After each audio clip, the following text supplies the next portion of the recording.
असं म्हणतात, या ठिकाणी मनापासून विचारलेल्या प्रश्नाची उत्तरं मिळतात. हो, तुम्ही अगदी बरोबर ऐकलं. खामगावजवळ असं एक अनोखं मारुती मंदिर आहे, जिथे आपल्या मनातला प्रश्न घेऊन भाविक येतात आणि श्रद्धेने गुढी लावून मारुतीरायासमोर आपला प्रश्न मांडतात. या गुढीच्या माध्यमातून त्या प्रश्नाचं उत्तर मिळतं, अशी श्रद्धा आहे.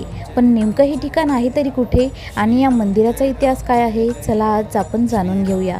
खामगावपासून अवघ्या 7-8 किलोमीटर अंतरावर असलेल्या वाघळी मारुती देवस्थानाबद्दल.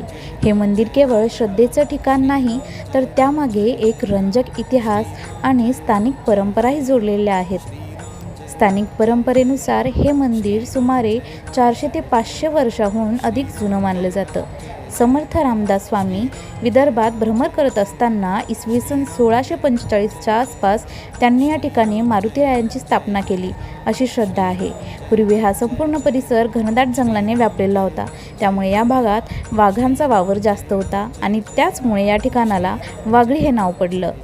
आजही या देवस्थानाला अनेक भाविक श्रद्धेने भेट देतात.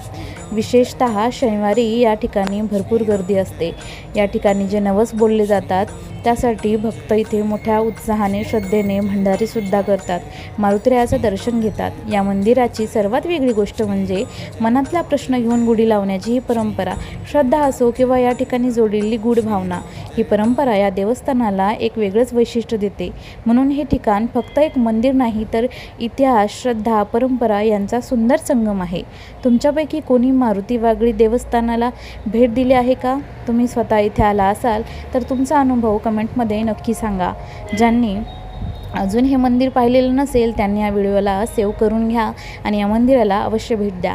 आणि अशाच नवनवीन व्हिडिओसाठी माझ्या पेजला फॉलो करा.